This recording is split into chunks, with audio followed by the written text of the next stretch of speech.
बेळगाव ग्रामीण मतदारसंघात शिक्षण आणि आरोग्य क्षेत्राला मी अधिक महत्त्व दिले आहे.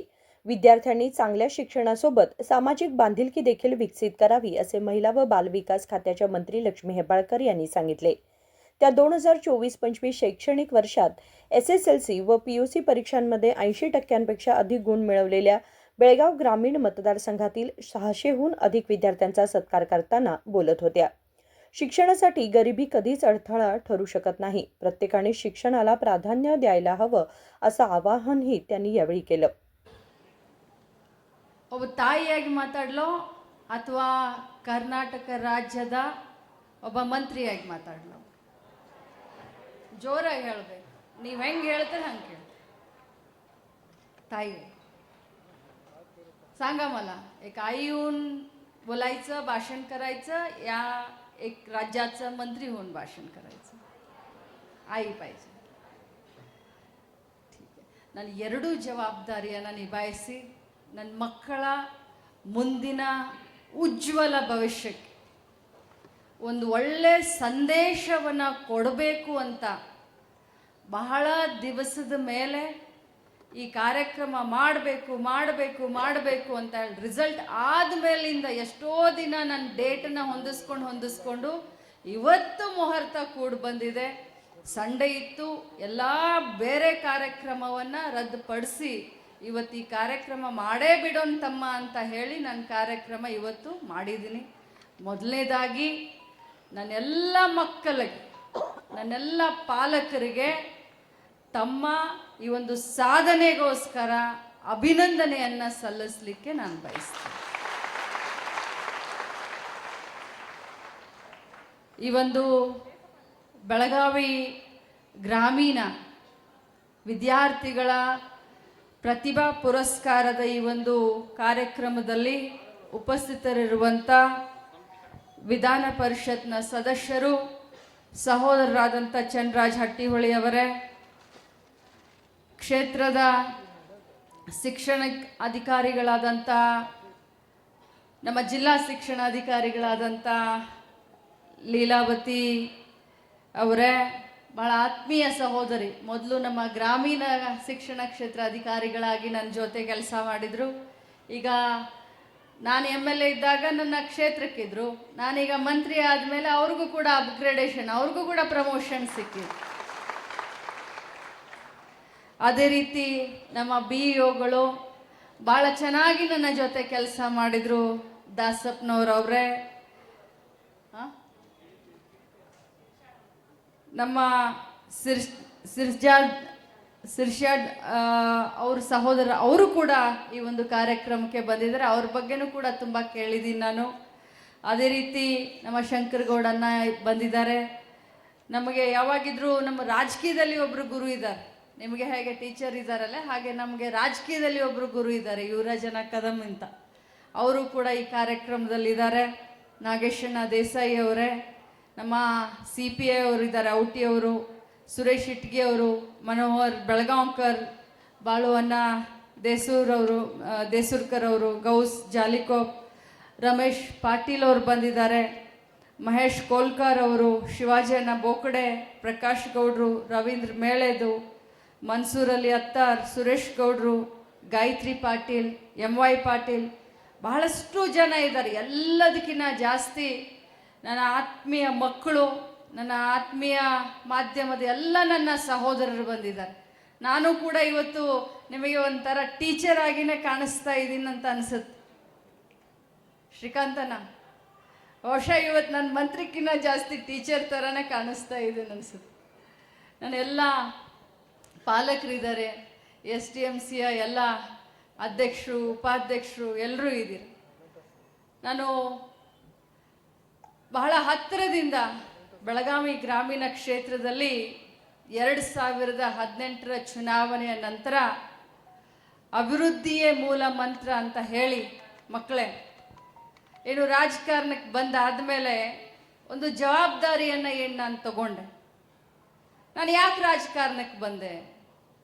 ಎಲ್ಲರೂ ತಮ್ಮ ಮನೆ ಬಾಳೆ ಮಾಡಿಕೊಂಡು ತಾವಾಯಿತು, ತಮ್ಮ ಮನೆ ಆಯಿತು, ತಮ್ಮ ಜೀವನ ಆಯಿತು, ಮಕ್ಕಳ ಭವಿಷ್ಯ ಕಟ್ಟೋದಾಯಿತು, ಮಕ್ಕಳ ಮದುವೆ ಮಾಡಿಕೊಡೋದಾಯಿತು, ಮಕ್ಕಳನ್ನ ಇಂಜಿನಿಯರ್ ಮಾಡೋದಾಯಿತು, ಡಾಕ್ಟರ್ ಮಾಡೋದಾಯಿತು ಅಂತ ತಮ್ಮ ಪಾಡಿಗೆ ತಾವು ಹೋಗ್ತಾರೆ. ಆದರೂ ಒಬ್ಬ ಹೆಣ್ಮಗಳಾಗಿ ಯಾಕೆ ಸಮಾಜ ಸೇವೆಯಲ್ಲಿ ನನ್ನನ್ನು ನಾನು ತೊಡಗಿಸ್ಕೊಂಡೆ? ನಾನು ಯಾಕೆ ನನ್ನ ಮಗನ ಸಾಲಿ ಕಳಿಸ್ಕೊಂಡು ಇಂಜಿನಿಯರ್ ಮಾಡಿ ನನ್ನ ಪಾಡಿಗೆ ನಾನು ಯಾಕೆ ಇರಬಾರ್ದಾಗಿತ್ತು? ಆದರೆ ಏನೋ ಒಂದು ಸಮಾಜದಲ್ಲಿ ರಾಜಕಾರಣ ಮಾಡಬೇಕು ಅಂತ ಒಬ್ಬ ಹೆಣ್ಮಗಳಾಗಿ ನಾನು ಬೆಳಗಾವಿ ಗ್ರಾಮೀಣ ಕ್ಷೇತ್ರದಲ್ಲಿ ಒಬ್ಬ ಶಾಸಕಿ ಆದ ಮೇಲೆ ನಿಮ್ಮ ಪಾಲಕರ, ನಿಮ್ಮ ತಂದೆ ತಾಯಿಗಳ ಆಶೀರ್ವಾದದಿಂದ, ನಿಮ್ಮ ತಂದೆ ತಾಯಿಯಂದರು ನನಗೆ ಮತದಾನ ಮಾಡಿದ ಮೇಲೆ, ಒಬ್ಬ ಶಾಸಕಿ ಆದಮೇಲೆ ಹೆಗಲ ಮೇಲೆ ಜವಾಬ್ದಾರಿಯನ್ನು ಹೊತ್ಕೊಂಡು ಮೊದಲನೆಯ ಆದ್ಯತೆಯನ್ನು ಶಿಕ್ಷಣಕ್ಕೆ ಮತ್ತು ಆರೋಗ್ಯಕ್ಕೆ ಕೊಟ್ಟೆ. ಯಾಕೆ ಅಂತಂದರೆ ಚನ್ನರಾಜ್ ಹಟ್ಟಿಹೊಳಿ ಹೇಳಿದ ಹಾಗೆ ಇವತ್ತಿನ ಜಗತ್ತು ಕಾಂಪಿಟೇಷನ್ ಯುಗ. ಇವತ್ತು ಒಬ್ಬ ಪ್ಯೂನ್ ಆಗಲಿ ಅಥವಾ ಈ ರಾಷ್ಟ್ರದ, ಈ ಭಾರತ ದೇಶದ ಅತ್ಯುನ್ನತ ಹುದ್ದೆಯಲ್ಲಿ ಇದ್ದಂಥ ಒಬ್ಬ ರಾಷ್ಟ್ರಪತಿಯಾಗಲಿ, ಒಬ್ಬ ಪ್ಯೂನ್ ಆಗಲಿ ಅಥವಾ ಒಬ್ಬ ರಾಷ್ಟ್ರಪತಿಯಾಗಲಿ ಬಯಸೋದು ಅಥವಾ ಕನಸು ಕಾಣೋದು ತನ್ನ ಮಗ ಅಥವಾ ಮಗಳು ಅತ್ಯುನ್ನತ ಶಿಕ್ಷಣವನ್ನು ಕಲಿಬೇಕು, ಒಳ್ಳೆ ಸ್ಕೂಲ್ನಲ್ಲಿ ವಿದ್ಯಾಭ್ಯಾಸವನ್ನು ಮಾಡಬೇಕು, ಒಳ್ಳೆ ಅಂಕವನ್ನು ಗಳಿಸಬೇಕು, ಶಾಲೆಗೆ ಕಾಲೇಜಿಗೆ ಪ್ರತಿಶತ 99% ಬಂದು ಉತ್ತಮವಾದಂಥ ಸರ್ಕಾರಿ ನೌಕರಿಯನ್ನು ತೆಗೆದುಕೊಳ್ಬೇಕು. ನಾನು ಎಷ್ಟಾದರೂ ಕಷ್ಟಪಡಲಿ, ನಾನು ಯಾರ ಮನೆಯಲ್ಲಾದರೂ ಪಾತ್ರೆಯನ್ನು ತೊಳಿಲಿ, ಆದರೆ ನನ್ನ ಮಗನಿಗೆ, ನನ್ನ ಮಗಳಿಗೆ ಕಷ್ಟ ಬರಬಾರ್ದು ಅಂತ ದೇವರಲ್ಲಿ ಹಗಲು ರಾತ್ರಿ ಬೇಡ್ಕೊತಿರ್ತಾಳೆ. ತಾನು ಮಾತ್ರ ಮಳೆಯಲ್ಲಿ, ಬಿಸಿಲಲ್ಲಿ, ಚಳಿಯಲ್ಲಿ ಕೆಲಸ ಮಾಡ್ತಾಳೆ ತಂದೆ ತಾಯಿಯಂದ್ರು. ಆದರೆ ಮಕ್ಕಳಿಗೆ ಮಾತ್ರ ಒಳ್ಳೆ ಜೀವನ ಇರ್ಲಪ್ಪ ಭಗವಂತ ಅಂತ ಹೇಳ್ತಾರೆ. ಇಲ್ಲಿ ಜನ ಪಾಲಕರು ಕೂತ್ಕೊಂಡಿದ್ದಾರಲ್ಲ ಮಕ್ಕಳೇ, ನಮ್ಮ ಅವ್ವ ಅಪ್ಪನ ಹಿಡ್ಕೊಂಡು ಹೇಳ್ತಾ ಇದ್ದೀವಿ, ಅಣ್ಣ ಚಂದ್ರು ಅಣ್ಣ, ನಮಗೆ ನಾವೇನು ಹೇಳ್ತೀವಿ ಅಂತಂದರೆ, ನಮ್ಮ ಆಸ್ತಿ ಯಾರು ಅಂದರೆ ಏನಂತ ಹೇಳ್ತೀವಿ ನಾವು? ಶ್ರೀಧರ್, ಯಾರು ನಮ್ಮ ಆಸ್ತಿ? ಯಾರು? ನಮ್ಮ ಮಕ್ಕಳಲ್ಲ. ಯಾರು ನಮ್ಮ ಆಸ್ತಿ ರೀ? ನಮ್ಮ ಮಕ್ಕಳು. ನಮ್ಮ ಮಕ್ಕಳು ಯಾವತ್ತಾದ್ರೂ ಹೇಳಿದಾರ ನಮ್ಮ ಆಸ್ತಿ ನಮ್ಮ ತಂದೆ ತಾಯಿ ಅಂತ? ಪಾಲಕರು ಹೇಳಿದಾರ? ನೀವು ಯಾವತ್ತಾದ್ರೂ ಹೇಳಿದಿರ ನಿಮ್ಮ ಆಸ್ತಿ ಯಾರು ಅಂತಂದ್ರೆ ನಮ್ಮ ತಂದೆ ತಾಯಿ ಅಂತ ಹೇಳಿದ್ದೀರಾ? ಹೇಳಬೇಕು. ಯಾಕಂತಂದ್ರೆ ತಂದೆ ತಾಯಿ ಹೇಳ್ತಾರೆ ನಮ್ಮ ಆಸ್ತಿ ಯಾರು ಅಂತಂದ್ರೆ, ನಮ್ಮ ಆಸ್ತಿ ಯಾರು ಇಲ್ಲ, ನಾವು ರೊಕ್ಕ ಗಳಿಸ್ಲಿಲ್ಲ, ರೂಪಾಯಿ ಗಳಿಸ್ಲಿಲ್ಲ, ಹೊಲ ಗಳಿಸ್ಲಿಲ್ಲ, ಮನೆ ಗಳಿಸ್ಲಿಲ್ಲ, ನಾವು ನಮ್ಮ ಮಕ್ಕಳಿಗೆ ಒಳ್ಳೆ ವಿದ್ಯಾಭ್ಯಾಸ ಕೊಟ್ಟಿದ್ದೀವಿ, ಒಳ್ಳೆ ಸಂಸ್ಕೃತಿ ಕೊಟ್ಟಿದ್ದೀವಿ, ಒಳ್ಳೆ ಸುಸಂಸ್ಕೃತ ಪ್ರಜೆಗಳನ್ನ ಮಾಡಿದೀವಿ, ದೇಶಭಕ್ತಿಯನ್ನ ಅವರಲ್ಲಿ ತುಂಬಿದೀವಿ, ಅವರು ನಮ್ಮ ಆಸ್ತಿ ಅಂತ ಪಾಲಕರು ಹೇಳುವಂತ ಸಂದರ್ಭದಲ್ಲಿ ನಮಗೆ ಇಂಥ ವಿದ್ಯೆಯನ್ನ ಕೊಟ್ಟಂತ, ಇಂಥ ದೇಶಭಕ್ತಿಯನ್ನ ತುಂಬಿದಂತ ನಮ್ಮ ಪಾಲಕರೇ ನಮ್ಮ ಆಸ್ತಿ ಅಂತ ಮಕ್ಕಳು ಕೂಡ ಹೇಳ್ಬೇಕು, ಹೌದಿಲ್ಲ? ಅವರ ಆರೋಗ್ಯ, ಅವರ ಮುಂದಿನ ವೃದ್ಧಾಪದ ಜೀವನ, ಅದೆಲ್ಲ ಯಾರ ಹೆಗಲ ಮೇಲೆ? ಅವ್ರ ಕಣ್ಣಂತ ಕನಸೇನು? ಪಾಲಕರ ಕಣ್ಣಂತ ಕನಸೇನು? ನಮ್ಮ ಮಕ್ಕಳು ಸೆಟ್ಲ್ ಆಗಬೇಕು ಜೀವನದಲ್ಲಿ, ನಮ್ಮ ಮಕ್ಕಳು ಕಷ್ಟ ಪಡಬಾರ್ದು, ನೌಕರಿ ಹಿಡಿಬೇಕು, ಅವ್ರ ಕಣ್ಣಂತ ಕನಸನ್ನು ಈಡೇರಿಸುವಂಥ ಜವಾಬ್ದಾರಿ ನಿಮ್ಮದು. ಭಾಗೋಜಿಗಪ್ಪ ಅವರು ಒಂದು ಕಾಮನ್ ಸೆನ್ಸ್ದು ಒಂದು ಕಥೆಯನ್ನು ಹೇಳಿದರು, ಮಲ್ಲಪ್ಪನ ಕತೆ ಹೇಳಿದರು, 80, 85, 90%. ಬಟ್ ನಾನು ನಿಮಗೆ ಹೇಳಲಿಕ್ಕೆ ಬಯಸ್ತೇನೆ, 85 ಇರ್ಬೋದು, 90 ಇರ್ಬೋದು, 95 ಇರ್ಬೋದು, ಅದು ಒಂದು ದೊಡ್ಡ ಸಾಧನೆ. ಯಾಕಂದರೆ ನಾನು ತಗೊಂಡಿರೋದು 75%. ನೀವೆಲ್ಲ 80, 85, 90% ತಗೊಂಡಂಥ ಮಕ್ಕಳು. ದೊಡ್ಡ ಸಾಧನೆ ಇದು, ಕಡಿಮೆ ಸಾಧನೆ ಏನಲ್ಲ, ದೊಡ್ಡ ಸಾಧನೆ. ಆದರೆ ಜೀವನದ ಎಕ್ಸಾಮ್ನಲ್ಲೂ ಕೂಡ ನೀವು 100% ಸಾಧನೆ ಮಾಡಬೇಕು ಅನ್ನೋದೇ ಈ ಒಂದು ಕಾರ್ಯಕ್ರಮದ ಮುಖ್ಯ ಉದ್ದೇಶ. ಶಿಕ್ಷಣದ ಜೊತೆಯಲ್ಲಿ ಸಾಮಾಜಿಕ ಕಾಳಜಿ, ಸಾಮಾಜಿಕ ಬದ್ಧತೆಯನ್ನು ಕೂಡ ನಮ್ಮ ಮಕ್ಕಳು ಇವತ್ತಿನ ದಿನದಲ್ಲಿ ಪಡೆಯುವಂಥದ್ದು ಅತ್ಯಂತ ಅವಶ್ಯಕತೆ. ಅದರಲ್ಲೂ ಬೆಳಗಾವಿ ಗ್ರಾಮೀಣ ಕ್ಷೇತ್ರ ಅತ್ಯಂತ ಹಿಂದುಳಿದಂಥ ಕ್ಷೇತ್ರ. ಇಡೀ ಕರ್ನಾಟಕ ರಾಜ್ಯದಲ್ಲಿ ಮಕ್ಕಳ ರಾಜಕಾರಣ ನಮಗೆ ಬೇಕಾಗಿಲ್ಲ ಅಂತ ಮೂಗು ಮುರಕ್ಕೆ ಹೋಗ್ಬೇಡ್ರಿ. ಗಂಡು ಹುಡುಗರು ಎಲ್ಲರೂ ಇಲ್ಲಿ ಕೂತ್ಕೊಂಡಿದ್ದೀರಿ, ನೀವೆಲ್ಲ ನನ್ನ ಮಕ್ಕಳು ಸಮಾನ. ರಾಜಕಾರಣಿಗಳು ಎಲ್ಲರೂ ಕೆಟ್ಟಿರೋದಿಲ್ಲ ಮಕ್ಕಳ. ರಾಜಕಾರಣಿಗಳಿಗೂ ಮನಸ್ಸಿರುತ್ತೆ, ರಾಜಕಾರಣಿಗಳಿಗೂ ಹೃದಯ ಇರುತ್ತೆ. ಎಲ್ಲ ಕ್ಷೇತ್ರದಲ್ಲಿ, ಎಲ್ಲ ರಂಗದಲ್ಲಿ ಕೆಲವರು ಒಳ್ಳೆಯವರು ಇರ್ತಾರೆ, ಕೆಲವರು ಕೆಟ್ಟವರು ಇರ್ತಾರೆ. ಎಲ್ಲ ರಾಜಕಾರಣಿಗಳು ಕೆಟ್ಟವರು ಇರೋದಿಲ್ಲ. ಎಲ್ಲ ರಾಜಕಾರಣಿಗಳು ಕೂಡ ಬರೀ ಕೆಟ್ಟದನ್ನ ಬಯಸೋದಿಲ್ಲ. ಕೆಲವು ರಾಜಕಾರಣಿಗಳು ಕೂಡ ಕ್ಷೇತ್ರದ ಪರವಾದಂಥ ಒಳ್ಳೆಯದನ್ನ ವಿಚಾರ ಮಾಡ್ತಾ ಇರ್ತಾರೆ. ಸದಾ ಕ್ಷೇತ್ರದ ಚಿಂತೆಯನ್ನ ಮಾಡುವಂಥದ್ದು, ಸದಾ ಕ್ಷೇತ್ರದ ಅಭಿವೃದ್ಧಿ ಪರವಾಗಿ ಚಿಂತನೆಯನ್ನ ಮಾಡ್ತಾ ಇರ್ತೀನಿ. ಯಾಕೆ ಅಂತಂದ್ರೆ ಈ ರಾಜ್ಯದಲ್ಲಿ ಬೆಳಗಾವಿ ಗ್ರಾಮೀಣ ಕ್ಷೇತ್ರ ಎಲ್ಲಿ ಇದೆ ಅಂತ ಯಾರಿಗೂ ಗೊತ್ತಿರಲಿಲ್ಲ. ಬೆಳಗಾವಿ ಗ್ರಾಮೀಣ ಕ್ಷೇತ್ರದಲ್ಲಿ ಸುವರ್ಣ ವಿಧಾನಸೌಧ, ಬೆಳಗಾವಿ ಗ್ರಾಮೀಣ ಕ್ಷೇತ್ರದಲ್ಲಿ ಏರ್ಪೋರ್ಟ್, ಬೆಳಗಾವಿ ಗ್ರಾಮೀಣ ವಿಧಾನಸಭಾ ಕ್ಷೇತ್ರದಲ್ಲಿ VTU, ಬೆಳಗಾವಿ ಗ್ರಾಮೀಣ ಕ್ಷೇತ್ರದಲ್ಲಿ ಏನೇನಿದೆಯೋ ತಮಗೆಲ್ಲರಿಗೂ ಗೊತ್ತಿದೆ.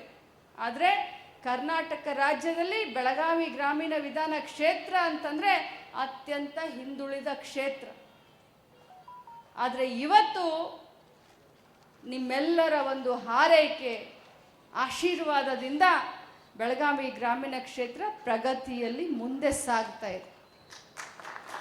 ಇನ್ನೂ ಮುಂದೆ ಹೋಗಬೇಕನ್ನೋದೇ ನನ್ನ ಚಿಂತನೆ. ಇವತ್ತು ಶಿಕ್ಷಣಕ್ಕೆ ಎಷ್ಟು ಸ್ಮಾರ್ಟ್ ಕ್ಲಾಸ್ಗಳನ್ನು ಮಾಡಿದ್ದೀನಿ. ಇನ್ನು ಮುಂಬರುವಂಥ ದಿನದಲ್ಲಿ ಈ ವೈಜ್ಞಾನಿಕ ಯುಗದಲ್ಲಿ ಪ್ರತಿಯೊಂದು ಸ್ಕೂಲ್ನಲ್ಲಿ ಸ್ಮಾರ್ಟ್ ಕ್ಲಾಸ್ಗಳನ್ನು ಮಾಡುವಂಥ ಕನಸನ್ನು ನಾನು ಇಟ್ಕೊಂಡಿದ್ದೀನಿ. ಅತಿ ಶೀಘ್ರದಲ್ಲಿ ನಮ್ಮ ಶಾಸಕರ ನಿಧಿಯಿಂದ ಅತಿ ಶೀಘ್ರದಲ್ಲಿ ಹಂತ ಹಂತವಾಗಿ ಪ್ರತಿಯೊಂದು ಸ್ಕೂಲ್ನಲ್ಲೂ ಕೂಡ, ಹೈಸ್ಕೂಲ್ನಲ್ಲಿ ಮತ್ತು ಎಲ್ಲಿ ನಮಗೆ ಅವಶ್ಯಕತೆ ಇದೆ ಪ್ರೈಮರಿ ಸ್ಕೂಲ್ನಲ್ಲಿ ಸ್ಮಾರ್ಟ್ ಕ್ಲಾಸ್ಗಳನ್ನು ಮಾಡುವಂಥ ಕಾರ್ಯಕ್ರಮವನ್ನು ಮುಂದಿನ ದಿನದಲ್ಲಿ ನಾವು ಇಟ್ಕೊಳ್ತೀವಿ. ವಿದ್ಯೆಗೆ ವಿನಯ ಭೂಷಣ ಅಂತ ಹೇಳ್ತಾರೆ. ವಿದ್ಯೆಯನ್ನು ಕಲಿತ್ರೆ ನಮಗೇನು ಬರಬೇಕು? ಅಹಂಕಾರ ಬರಬಾರ್ದು. ವಿದ್ಯೆಯನ್ನು ಕಲಿತ್ರೆ ನಮಗೆ ವಿನಯ ಬರಬೇಕು. ಏನು ಬರಬೇಕು? ವಿನಯ ಬರಬೇಕು. ಮತ್ತು ನಮ್ಮ ಭವಿಷ್ಯದಲ್ಲಿ ನಮಗೆ ಒಂದು ಗುರಿ ಇರಬೇಕು. ಗುರಿಯನ್ನು ಇಟ್ಟುಕೊಂಡು ತಾವು ವಿದ್ಯಾಭ್ಯಾಸವನ್ನು ಮಾಡಬೇಕು. ಇದು ಗೋಲ್ಡನ್ ಲೈಫ್ ತಮ್ಮದು. SSLC ಆದ ತಕ್ಷಣ ನೀವು ಸೈನ್ಸ್ ತಗೊಳ್ಬೇಕು, ಕಾಮರ್ಸ್ ಹಚ್ಚಬೇಕು, ಅಥವಾ ನೀವು ಆರ್ಟ್ಸ್ ತಗೊಳ್ಬೇಕು, ನೀವು RLS ಹಚ್ಚಬೇಕು, ಲಿಂಗರಾಜ್ ಕಾಲೇಜ್ಗೆ ಹಚ್ಚಬೇಕು, ಉಡುಪಿಗೆ ಹೋಗಬೇಕು, ಮಂಗಳೂರಿಗೆ ಹೋಗಬೇಕು, ಅಥವಾ ಬೇರೆ ಕಾಲೇಜ್ಗೆ ಹೋಗಬೇಕು.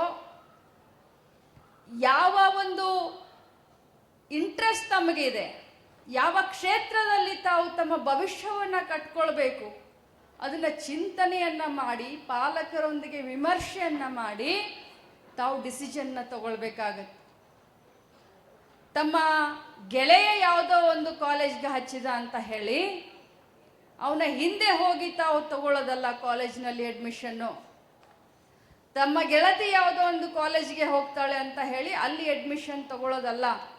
ತಮಗೆ ಯಾವ ಕ್ಷೇತ್ರದಲ್ಲಿ ಆಸಕ್ತಿ ಇದೆಯೋ ಆ ಕ್ಷೇತ್ರದಲ್ಲಿ ತಾವು ಸಾಧನೆಯನ್ನ ಮಾಡ್ತೀರಿ ಅಂತ 100% ತಮ್ಮ ಬಗ್ಗೆ ತಮಗೆ ವಿಶ್ವಾಸ ಇದ್ದರೆ ಮಾತ್ರ ತಾವು ಅಲ್ಲಿ ಅಡ್ಮಿಷನ್ ತಗೊಳ್ಳಿ.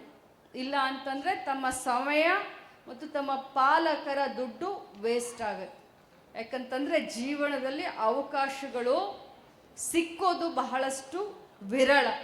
ಸಿಕ್ಕಂಥ ಅವಕಾಶದಲ್ಲಿ ತಾವು ಸಕ್ಸಸ್ ಆಗಬೇಕು. ತಮಗೆ ಯಾವುದೇ ರೀತಿಯಾದಂಥ ಅಡ್ವೈಸ್ ಇರಲಿ, ಅಥವಾ ಟ್ರೈನಿಂಗ್ ಪ್ರೋಗ್ರಾಮ್ಗಳಿರಲಿ, ಅಥವಾ ಕಾಲೇಜಿನಲ್ಲಿ ಏನೇ ಯಾವುದೇ ರೀತಿಯಾದಂಥ ತೊಂದರೆಗಳಿರಲಿ, ತಾವು ನೇರವಾಗಿ ನಮ್ಮ ಆಫೀಸನ್ನು ಸಂಪರ್ಕ ಅಡ್ಮಿಷನ್ಗೋಸ್ಕರ ಮಾಡಿದ್ರೆ ಖಂಡಿತವಾಗ್ಲೂ ನಾನು ತಮ್ಮ ಸಹಾಯಕ್ಕೆ ಧಾವಿಸ್ತೀನಿ ಅನ್ನುವಂಥ ಭರವಸೆಯನ್ನು ಕೊಡ್ತೀನಿ. ಇವತ್ತು ಒಂದು ಬ್ಯಾಗನ್ನು ಕೊಡ್ತಾ ಇದ್ವಿ ಲಕ್ಷ್ಮೀ ತಾಯಿ ಫೌಂಡೇಶನ್ ವತಿಯಿಂದ. ಅದ್ರ ಮೇಲೆ ಒಂದು ಫೋಟೋ ಹಾಕಿದ್ರು. ಯಾಕೆ ಆ ಫೋಟೋ ಹಾಕಿಸಿದೆ ನಾನು? ಬೇರೆಯವ್ರು ಸಾವಿರಾರು ಅರ್ಥ ಮಾಡ್ಕೊಳ್ಬಹುದು. ಅಡ್ವರ್ಟೈಸ್ಮೆಂಟ್ಗೆ ಹಾಕಿದ್ರು ಅಂತ ಹೇಳ್ಬೋದು, ತೋರಿಕೆಗೋಸ್ಕರ ಹಾಕಿದ್ರು ಅಂತ ಹೇಳ್ಬೋದು. ಅದು ಅಲ್ಲ ಮಕ್ಕಳ, ನನಗೆ ಆ ಚಿಂತೆನೇ ಇಲ್ಲ. ಇವತ್ತು ಚಾಮರಾಜನಗರ ಜಿಲ್ಲೆಯಲ್ಲಿ ಹೋಗಲಿ, ಚಿಕ್ಕಮಗಳೂರಿನಲ್ಲಿ ಹೋಗಲಿ, ಮೈಸೂರಿನಲ್ಲಿ ಹೋಗಲಿ, ಬಿಜಾಪುರ ಬಾಗಲಕೋಟೆಗೆ ಹೋಗಲಿ, ಬೆಂಗಳೂರಿನಲ್ಲಿ ಒಂದು ಯಾವುದೋ ಹೋಟೆಲ್ ಎದುರುಗಡೆ ಗಾಡಿ ನಿಲ್ಲಿಸಿ ಕೆಳಗಡೆ ಇಳಿದು ಹೋದರೂ ಕೂಡ ಓ ಲಕ್ಷ್ಮೀ ಹೆಬ್ಬಾಳ್ಕರ್ ಅಮ್ಮ ಅಂತ ಕರೆದು ಮಾತಾಡ್ತಾರೆ. ಅಷ್ಟು ಭಗವಂತನ ಆಶೀರ್ವಾದದಿಂದ, ನಿಮ್ಮೆಲ್ಲರ ಒಂದು ಬೆಳಗಾವಿ ಗ್ರಾಮೀಣ ಕ್ಷೇತ್ರದ ಮತದಾರರ ಆಶೀರ್ವಾದದಿಂದ ಜನರ ಜೊತೆಗೆ ಗುರುತಿಸ್ಕೊಂಡಿದ್ದೀನಿ. ಆ ಬ್ಯಾಗ್ ಮೇಲೆ ಯಾಕೆ ನನ್ನ ಚಿತ್ರವನ್ನು ಹಾಕಿದ್ದೀನಿ ಅಂತಂದರೆ, ಅಟ್ಲೀಸ್ಟ್ ಆ ಫೋಟೋ ನೋಡಿ ನನ್ನ ಧೈರ್ಯ ನಿಮಗೆಲ್ಲರಿಗೂ ಬರಲಿ ಅಂತ ಅಷ್ಟೆ. ಜೀವನದಲ್ಲಿ ಸಾಧನೆ ಮಾಡಲಿ. ದೊಡ್ಡ ದೊಡ್ಡವರ ಫೋಟೋ ಹಾಕ್ಬೋದಾಗಿತ್ತು, ಭಾಳ ದೊಡ್ಡ ದೊಡ್ಡವ್ರ ಸಾಧನೆ, ಜೀವನದಲ್ಲಿ ಎಂತೆಂಥದೋ ಸಾಧನೆ ಮಾಡಿದವ್ರ ಫೋಟೋ ಹಾಕಬೇಕಾಗಿತ್ತು. ಆದರೆ ತಮ್ಮ ತಾಯಿ ಸ್ಥಾನದಲ್ಲಿ ನಿಂತಿದ್ದೀನಲ್ಲ, ನೀವೇ ಹೇಳಿದ್ರಲ್ಲ ತಾಯಿಯಾಗಿ ಭಾಷಣ ಮಾಡು ಅಂತ, ತಮ್ಮ ಹೃದಯಕ್ಕೆ ಸ್ವಲ್ಪ ಹತ್ತಿರ ಇದ್ದೀನಿ ಅಂತ ನಾನು ಅಂದ್ಕೊಂಡಿದ್ದೀನಿ. तुमचं घरचं मुलगी म्हणून भाषण करत आहे ना मराठीमध्ये मी, तर तुमचं घरचं मुलगीचा नाता जोडून बॅगवरती माझा फोटो घातलेला. ನಿಮ್ಮ ಮನೆಯ ಸಂಬಂಧವನ್ನು ಇಟ್ಕೊಂಡು ಆ ಸಂಬಂಧವನ್ನು ಇನ್ನು ಗಟ್ಟಿ ಮಾಡೋಣ ಅಂತ ಅದನ್ನು ಒಂದು ಅಭಿಮಾನದಿಂದ ಹಾಕ್ಕೊಂಡು ಹೋಗಿ, ನಮ್ಮ ಅಕ್ಕನ ಫೋಟೋ ಹಾಕ್ಕೊಂಡು ಬಂದಿದ್ದೀನಿ ಅಂತ ಹೇಳಿ ಯಾರೇ ಹುಡುಗ ನಿಮ್ಮನ್ನು ಚಿಡಾಯಿಸೋಕ್ಕೂ ಕೂಡ ಹೆದರುತ್ತ. ಯಾರೇ ಪೊಲೀಸರು ನಿಮ್ಮ ಗಾಡಿಯನ್ನು ಹಿಡಿಯೋಕೆ ಹೆದರುತ್ತ. ಹುಡುಗರಿಗೆ ಹೇಳ್ತಾ ಇದ್ದೀನಿ, ಅರ್ಥ ಆಯ್ತಾ? ಪೊಲೀಸರಿಗೆ ತೋರಿಸಿ, ನಮ್ಮ ಅಕ್ಕ ಕೊಟ್ಟಾಳ ನೋಡಂತ. आमचं ताई आम्हाला बॅग दिलेलं आहे, आमचं ताई आम्हाला सत्कार केलेला आहे. चूक करू नका. तरी सुद्धा कधी कधी एक वेळ चूक झाले तरी सुद्धा त्यांना दाखवून द्या, म्हणजे बॅग आमचा आहे, आम्ही ताईचा जवळचा माणूस आहे म्हणून.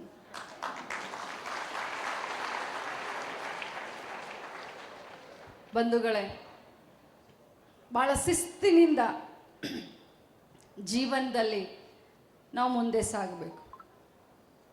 ಯಾಕಂತಂದರೆ ತಮಗೆ ಈಗಾಗಲೇ ವಿಚಾರ ಮಾಡುವಂಥ ಒಂದು ವಯಸ್ಸಾಗಿದೆ. ಎಷ್ಟೋ ಜೀವರಾಶಿ ಹುಟ್ಟಿದ ಮೇಲೆ ಮನುಷ್ಯರಾಗಿ ನಾವು ಹುಟ್ಟಿದ್ದೀವಿ. ಪ್ರಾಣಿಗಳಲ್ಲ ನಾವು, ಪಕ್ಷಿಗಳಲ್ಲ ನಾವು ಮನುಷ್ಯರು. ನಮಗೆ ಜೋರಾಗಿ ಹೊಡೆದ್ರೆ ನಮಗೆ ನೋವಾಗುತ್ತೆ. ನಮಗೆ ಯಾರಾದರೂ ಜೋರಾಗಿ ಬೈದರೆ ಕಣ್ಣಾಗ ನೀರು ಬರುತ್ತೆ. ಅಷ್ಟೊಂದು ಸಂವೇದನಾಶೀಲ ಮನುಷ್ಯತ್ವ ಒಂದು ಮನುಷ್ಯನಿಗಿರುತ್ತೆ. ನಂದು ಒಂದೇ ಆಸೆ, ಏನು ನನ್ನ ಆಸೆ ಅಂದರೆ, ಬೆಳಗಾವಿ ಗ್ರಾಮೀಣ ಕ್ಷೇತ್ರದಲ್ಲಿ ಇಲ್ಲಿಯವರೆಗೆ ಏನು ಕೆಲಸ ಮಾಡ್ತೀರಿ ಅಂತಂದರೆ, ನಾವು ಕಾರ್ಪೆಂಟ್ರ್ ಇದ್ದೀವಿ, ಟೈಲ್ ಫಿಟ್ರ್ ಇದ್ದೀವಿ, ನಾವು ಇಲೆಕ್ಟ್ರಿಷಿಯನ್ ಇದ್ದೀವಿ, ನಾವು ಗೌಂಡಿ ಮೇಸ್ತ್ರಿ ಇದ್ದೀವಿ, ಅದು ಬೇಕಾಗಿಲ್ಲ ನನಗೆ. ಇನ್ನು ಮೇಲೆ ಬೆಳಗಾವಿ ಗ್ರಾಮೀಣ ಕ್ಷೇತ್ರದಲ್ಲಿ ಏನು ಕೆಲಸ ಮಾಡ್ತಿದ್ದೀವಿ ಅಂದರೆ, ನಾವು ಡಾಕ್ಟರ್ ಇದ್ದೀವಿ, ನಾವು ಇಂಜಿನಿಯರ್ ಇದ್ದೀವಿ, ನಾವು IPS ಇದ್ದೀವಿ, ನಾವು IAS ಇದ್ದೀವಿ ಅಂತ ಕೇಳೋದು ಬೇಕಾಗಿದೆ. ಅದಕ್ಕೋಸ್ಕರ ಲಕ್ಷ್ಮೀ ತಾಯಿ ಫೌಂಡೇಶನ್ನಿಂದ ಏನೆಲ್ಲ ಸಹಾಯ ಸಹಕಾರ ಬೇಕೋ ಅದನ್ನು ನಾನು ಮಾಡ್ತೀನಿ ಅಂತ ಹೇಳಿ ನಿಮಗೆ ಭಾಷೆಯನ್ನು ಕೊಡಲಿಕ್ಕೆ ನಾನು ಬಯಸ್ತೀನಿ. ಇವತ್ತು ಬೆಳಗಾವಿ ಗ್ರಾಮೀಣ ಕ್ಷೇತ್ರದ ಮುತುಗಾ ಗ್ರಾಮದಿಂದ 99% ಆಗಿರುವಂಥ ಒಬ್ಬ ವಿದ್ಯಾರ್ಥಿನಿ ಸೆಕೆಂಡ್ ಇಯರ್ನಲ್ಲಿ, ಎಲ್ಲಿದೆಯಮ್ಮ ನೀನು? ಸೆಕೆಂಡ್ ಇಯರ್ನಲ್ಲಿ 99% ಆಗಿದೆ, ಮುತುಗಾದಿಂದ ಬಂದಿದ್ದಾಳೆ. ಎಲ್ಲಿದೆಯಮ್ಮ ನೀನು? ಹೆಸರು ಗೊತ್ತಿಲ್ಲ. 99% मुतगाचा मुलगी, सेकंड इयर.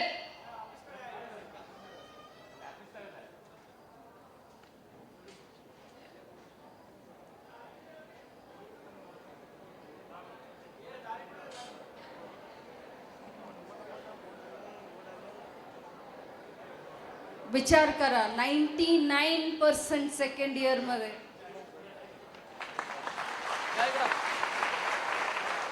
या इकडं.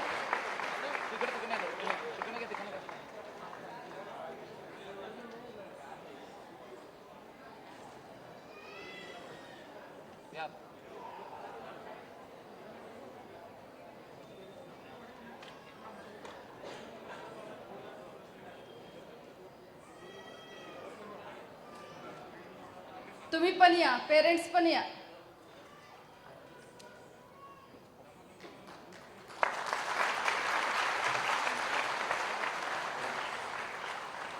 किती पर्सेंटेज तुमचं सांगा, किती पर्सेंटेज? 99.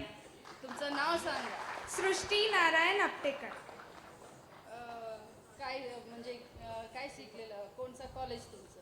RLS. RLS मध्ये आता नीटचं एक्झाम झालेलं आहे. हां. काय काय शिकणार? MBBS करणार आहे.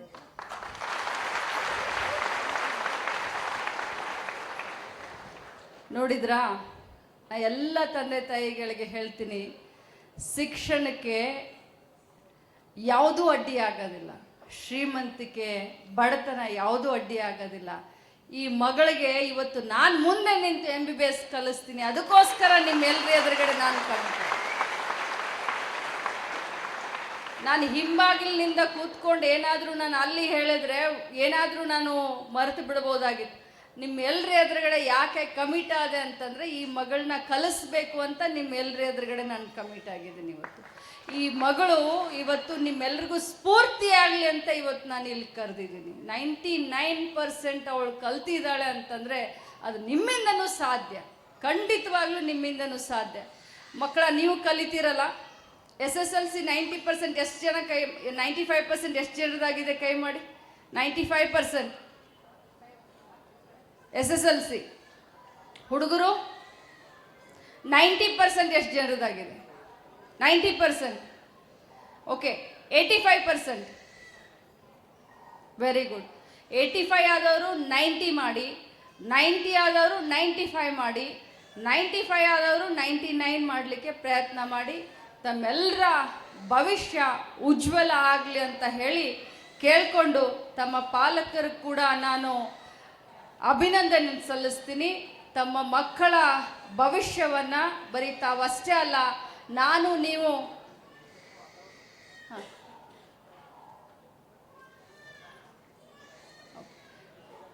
ತಾವು ನಾವು ಸೇರಿಕೊಂಡು ಭವಿಷ್ಯವನ್ನು ನಾವು ಕಟ್ಟೋಣ ಅಂತ ಹೇಳಿ, ಏನು 90%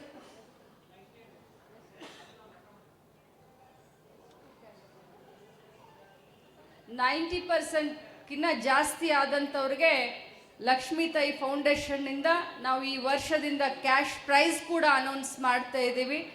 ಅವರೆಲ್ಲರೂ ಕೂಡ 90 ಅಬವ್ ಆದಂಥವರು ಲಕ್ಷ್ಮೀ ತಾಯಿ ಫೌಂಡೇಶನ್ನಿಂದ ಕ್ಯಾಶ್ ಪ್ರೈಸನ್ನು ಕೂಡ ಅವರ ಒಂದು ಅಡ್ಮಿಷನ್ಗೂ ಸಹಾಯ ಆಗಲಿ ಅಂತ ಈ ವರ್ಷದಿಂದ ಕೊಡ್ತೀವಿ. ಅವರು ಎಲ್ಲರೂ ಕೂಡ 90 ಅಬವ್ ಆದಂಥವ್ರು ಕೂತ್ಕೊಂಡು ಕ್ಯಾಶ್ ಪ್ರೈಸ್ ಕೂಡ ತೆಗೆದುಕೊಂಡು ಹೋಗಿ ಅಂತ ಹೇಳ್ತಾ, ಮಗಳ ಒಂದು ಮುಂದಿನ ಭವಿಷ್ಯಕ್ಕೆ, ನಾನು ಅವಳ ಉಜ್ವಲ ಭವಿಷ್ಯಕ್ಕೆ ಅನುಕೂಲ ಆಗಲಿ ಲಕ್ಷ್ಮೀ ತಾಯಿ ಫೌಂಡೇಶನ್ನಿಂದ ಆದಷ್ಟು ಬೇಗ ಅವಳು ಡಾಕ್ಟರ್ ಆಗಿ ಬೆಳಗಾವಿ ಗ್ರಾಮೀಣದಲ್ಲಿ ತನ್ನ ಸೇವೆಯನ್ನು ಸಲ್ಲಿಸಲಿ ಅಂತ ಹೇಳಿ, ಅವಳು ತಮ್ಮೆಲ್ಲರಿಗೂ ಸ್ಫೂರ್ತಿಯಾಗಲಿ ಅಂತ ಕೇಳ್ಕೊಂಡು ನಾನು ನನ್ನ ಮಾತನ್ನು ಮುಗಿಸ್ತೀನಿ. ಎಲ್ಲರಿಗೂ ಒಳ್ಳೆಯದಾಗಲಿ.